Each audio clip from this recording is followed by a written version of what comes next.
Welcome to the Honest Reflection Podcast with your hosts, Cody Hairston and Nick Woods. Here, we want to help you reflect on your week and be honest about your relationship with God. We hope you enjoy this episode. Hey guys, glad to have you listening today. As always, if you like what you hear, please rate, comment, subscribe, and share with your friends. Nick, how's it going this week? Oh, it's good. We've had a good week here, wrapping up the school year. I think I mentioned it the last couple of times. There's, if you have school-age kids, you know, it's like the mad dash. We had like music performances and stuff at the school. It's just something's going on. It feels like every other day. So that's just the nature of what it is to have kids in school in the month of May. But it's good. It's good. How about you? We're good. We're moving, swapping kids' rooms around. The twins are separated. Now we got the girls together, the boys in one room. Walked in the ship's room this morning, found him under the bed, which is not where people are supposed to be. So it's a learning curve, though, right? But it's good. The kids are back. They were down in Alabama last week, so you know the whole family's back together, and we're just doing the thing, just trying to enjoy life one day at a time. Today we're going to be in Mark chapter 13, and if you kind of have to really get the fullness of Mark 13, kind of think back to what was going on in chapter 12, where Jesus, he entered into Jerusalem, walked into the temple, and he didn't like what he found. Remember, his father's house was supposed to be a house of prayer, but they had made it a den of thieves. And it seems like really only the widow seemed to do right, even though you got all these leaders, all these quote unquote important people in there. It's the widow. She's the one who really gets what all this stuff is about. And so Jesus leaves Jerusalem, and specifically the temple, he leaves disappointed. So he's disappointed, and yet in verse 1 of chapter 13, his disciples say, "Teacher, look, what massive stones, what impressive buildings." So they're bragging about the temple that Jesus has just been disappointed in. And his response is, hey, all this stuff is going to go away at some point. Not one stone will be left upon another. All will be thrown down. And so naturally, those disciples, they privately come to him and they say, when is this stuff going to happen? This is important news, And so what the rest of chapter 13 is Jesus talking about these signs. How will you know when these things are about to take place? Some of those signs include false teachers, persecution and betrayal, the sun darkened and the moon too. Just a lot going on there. And his point is, hey, when you see all these things, you got to run away, flee to the mountains, get out of town, not just out of the temple, get out of Jerusalem. And so Jesus expects them to recognize the signs. He'll even give a parable of the fig tree. He expects them to recognize, hey, this is what's going on. We need to act on this. We need to get out of town. We need to listen to Jesus and do what he said to do. And so he wants them to be prepared, but some of the specifics are still unknown. And hopefully that makes sense where, hey, yes, you're going to see some things, but some of it is still yet to be revealed. And so you've got to act on what you do know. And you've got to make sure that you move and you move quickly.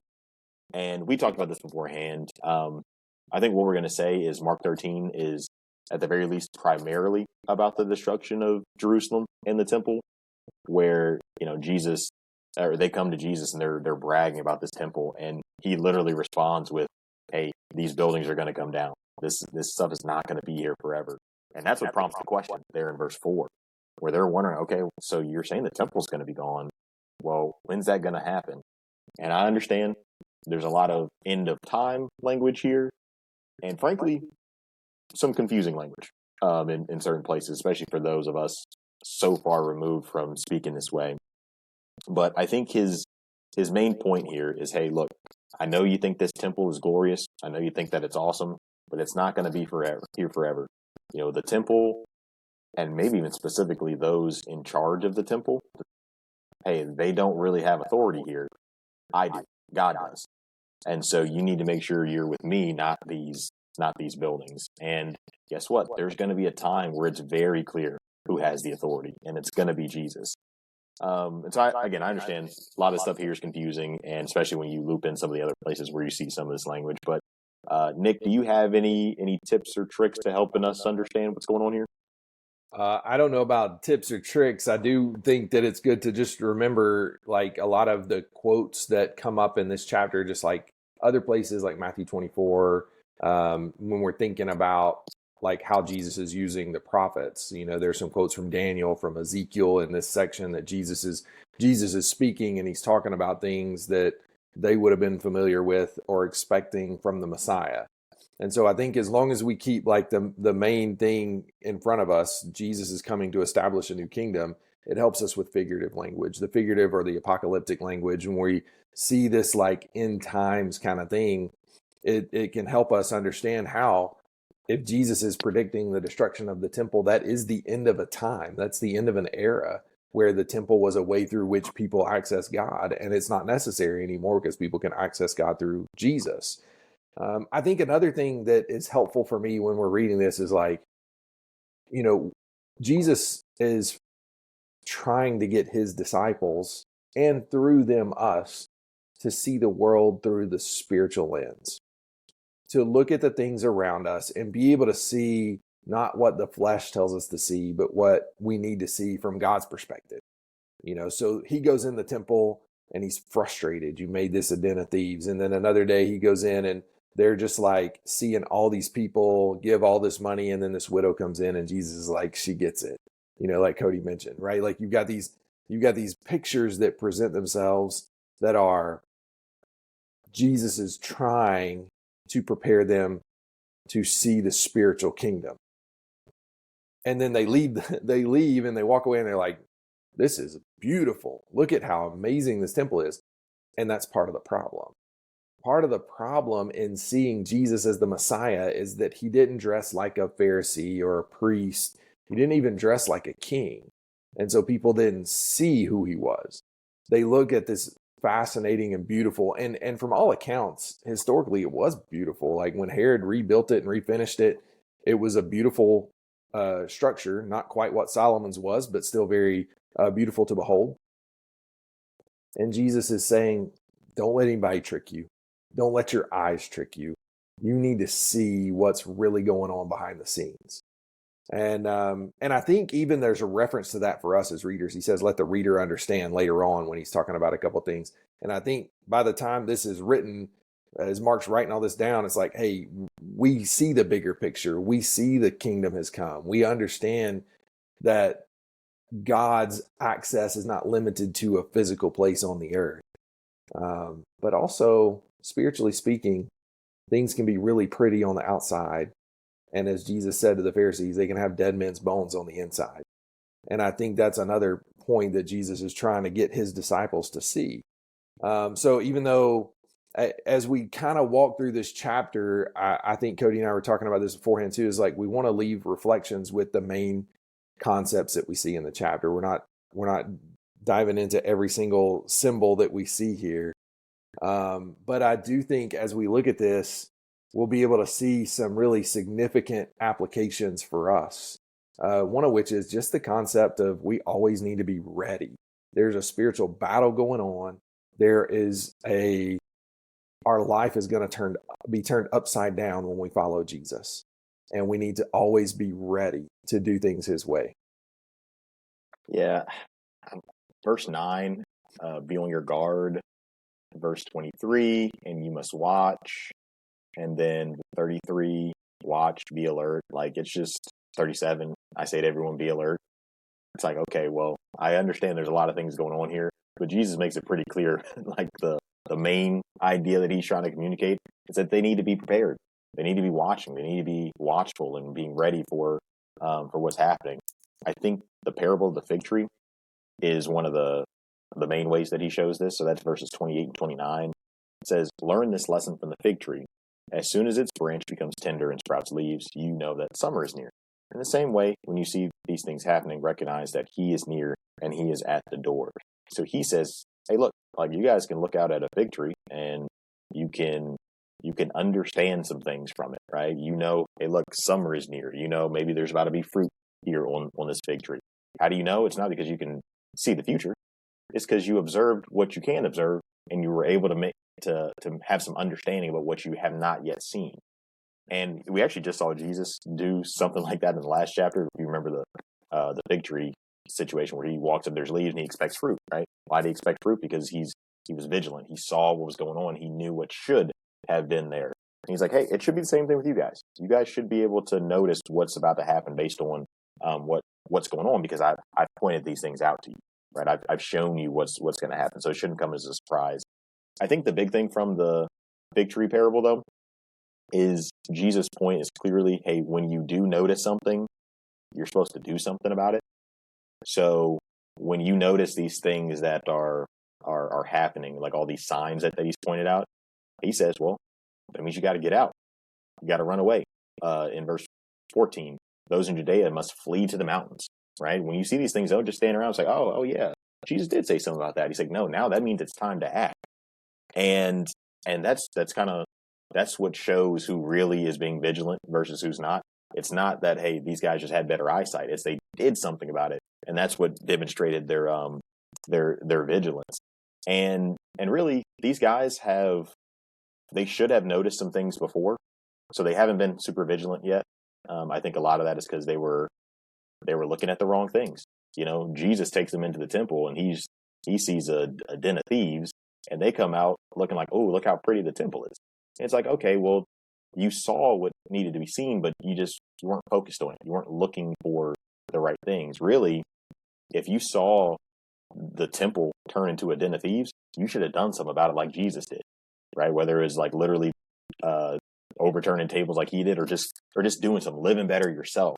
And so they really haven't been in this practice of really being vigilant and acting on it. And he's saying, hey, that's something that's going to have to change. And that wasn't just a them thing. That's not just the destruction of Jerusalem or temple thing. There's this sense in which we all need to be prepared. We all need to be vigilant. We all need to be looking around at what's going on and saying, okay, well, is there something I can do about it? You know, if we're in a church context and we're seeing that maybe a friend of ours isn't maybe doing what they need to do. Maybe there's some signs like, oh man, there's something that's just not right here. Well, that's an opportunity for me to be on alert and step in and do something about it. Of course, if I notice that there are some things that are off in my own life, I need to be quick to jump on those things and say, hey, you know what? I got to take care of this. I have to be prepared, because, you know, things are hard enough by themselves, right? He even points out here in verse 17, like even of those who are prepared, still it's woe to pregnant women and nursing mothers, right? Some of the stuff is just difficult. But man, it's like we're not even giving ourselves a chance if we're not being vigilant. So this whole chapter, again, I understand a lot of figurative language and probably some you see in verse 14 where it says, let the reader understand. You might be like, I'm the reader and I don't understand. You know, it's like I get all that. But we got to focus on the main thing. Like Jesus saying, hey, if we're going to be his people, we're going to have to be vigilant. We're going to have to be prepared, and we're going to have to make sure that we're acting on the things that we're seeing. Yeah, and we don't need to be anxious about it either. He even says in verse 32, but of that day or hour no one knows, not even the angels in heaven or the Son, but the Father alone. And there is it's like a twofold thing that's happening here. I think it's like, be ready, be prepared, look for these things, and when you see them, remember what I told you. But also, like, you still have to live your life. And I think what is happening is it's a similar thing that happened when the Israelites were taken into captivity, and Jeremiah was trying to tell them, this is going to happen, this is going to happen, this is going to happen, and they were like, nah, the temple's still standing. We're good. The temple's still standing. And Jesus is saying, like, not only is the temple not going to be standing, but you don't need it anymore. And I think there's two things that are happening. One, we see this, and I'll just kind of like throw this out when we're thinking about symbolic language, or like the multi-layered nature that scriptures can mean things to us in different ways. I was thinking, just Jesus also told in John 2, and it's referenced in later on in Mark 14, that his body was a temple, right? Like, and he's going to destroy it and, build it back in 3 days, all that kind of language. Jesus's death is a picture of this changing of the times. And so when we think about what we're reading and we're challenged with this, like,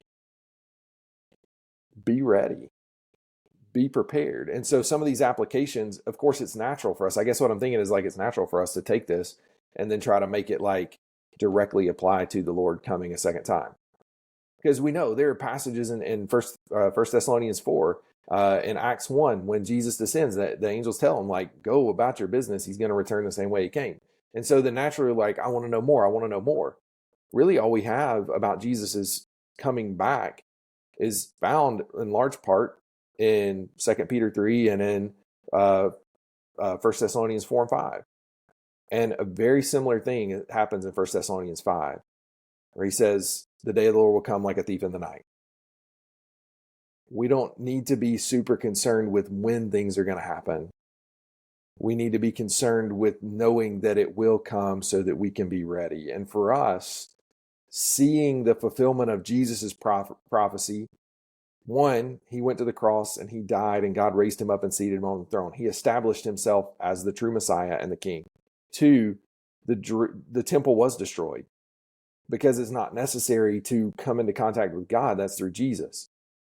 So we see all of this and we see the fulfillment of these things and we see, oh man, Jesus did know and he did accurately say these things were going to happen.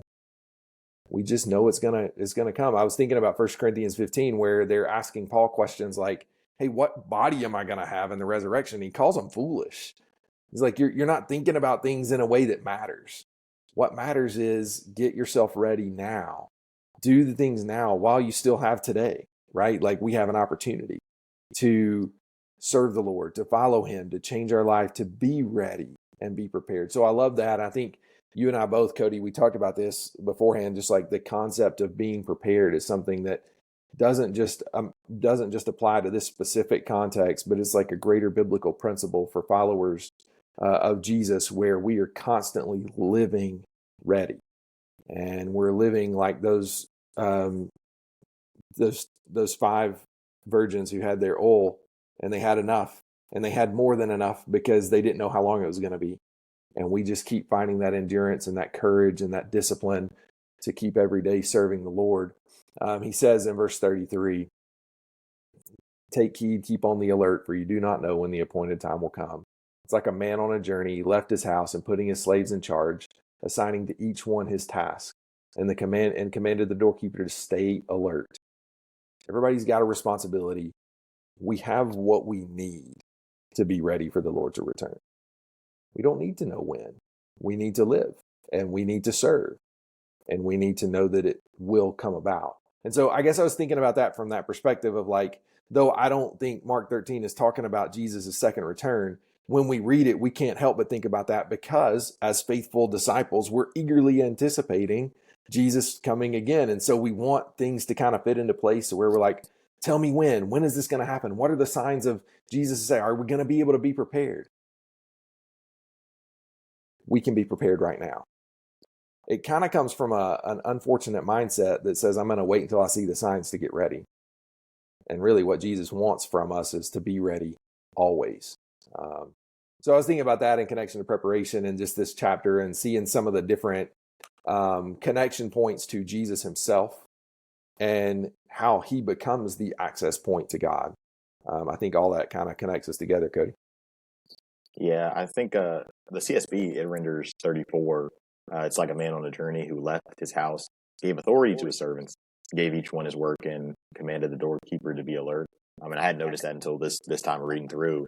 That idea of, he gave his authority to his servants. Authority, that's something that we've talked about a lot this season. And it just goes to show, hey, there's maybe the way that man normally thinks about authority is like, hey, I'm big and bad. I'm in charge. I'm the big man on campus. And then you have the way that Scripture shows authority. And so you hear these servants, they do have authority, but at the end of the day, they're servants. Right? At the end of the day, what do they need to do? They need to be on alert, right? Because the real authority, that's what he said to do. And so for all of us, again, I understand we have different things going on, different levels of authority, depending on what it is that we have going on. But at the end of the day, we answer to Christ's authority. We answer to God's authority. And the best way to do that is to be prepared. And a part of that preparation is properly wielding whatever authority we might have. Do you have any reflection points for us as we wrap things up? Yeah, I think a couple of things. Obviously, one is, are we living each day as prepared disciples? And that's probably just a reflection that we always need to, like, are we prepared to encounter the day as a disciple? Are we prepared to be with the Lord? Are we prepared to be a light in this world? So all that, I think, finds application. I think another thing I want us to reflect on this week, and I was thinking about this in the greater context, are we acting like the disciples and only seeing the pretty outside stuff? Or are we seeing what Jesus needs us to see and working on the inside stuff, the heart stuff, and the stuff that is really connecting us to God? And those things can really help us. And so that ultimately ends with kind of this question maybe that we can think about for the next week. Are we living as alert disciples, prepared to be with the Lord? Thank you for listening to the Honest Reflection Podcast. If you liked this episode, give it a like, a share, or even a comment to let us know how we're doing. We hope we've helped you think, reflect, and be honest about your relationship with God, and we can't wait to see you again next week.